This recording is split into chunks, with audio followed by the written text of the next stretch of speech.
All right, next question is from Renee. It says, why is it suggested to put a minimum 20% down on a second home purchase?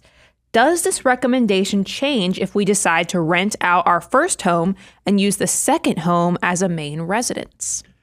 Do you see this Renee is making my point, and the fact that, and I saw this on social media. I need to go verify it, and I'll even modernize it for Charlie Munger. You know, the late Charlie Munger had great sayings, one-liners. You know, we all know Warren Buffett's known for them, but Charlie was pretty strong at it too. And you got to be careful of the 3 L's. And his was liquor, ladies, and leverage. So I mean, you could update this to liquor, lads, and leverage too. But it's still what Renee is talking about is she doesn't want to take all the money out of her current house and sell it. She's going to keep that working. She wants to, but because of that, she doesn't have 20% down for the second house. So she's asking, hey, do we have some grace to maybe where she can put down 3 to 5%, just like she did on the first house, into the second? But that is leverage.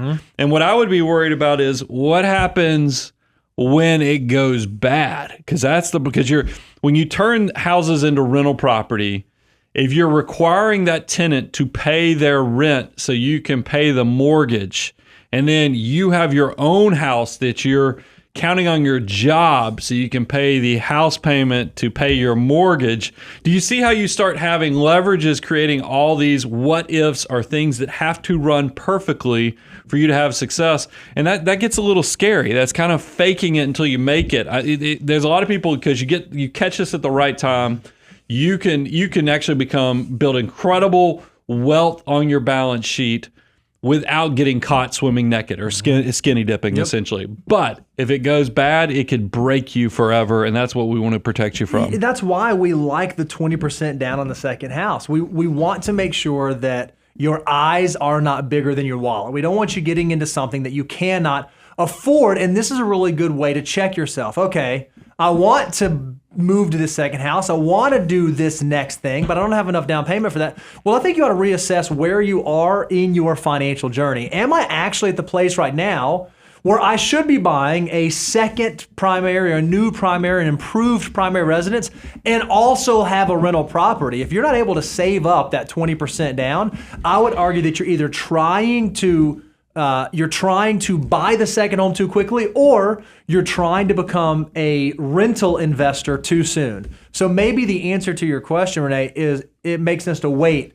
a little bit longer to get to the 20%. When we talk about in the financial order of operations, what's the step for getting into rental real estate? It's step 8. I mean, because that lets you have steps 1 through 7 as financial foundation underneath you, so that way you can ensure you're not faking it until you make it. Now, look, I like people, and we've told you it's a little different when you're house hacking. Sure. Especially when we're in this crazy world where housing is very unaffordable.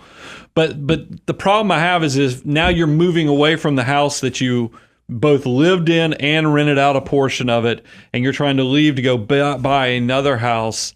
It's back, instead of being maybe a step 4 to 5 scenario where you're house hacking. You definitely need to be in step 8 so you have that financial foundation. Don't skip the steps, because it's better to be rich than to look rich.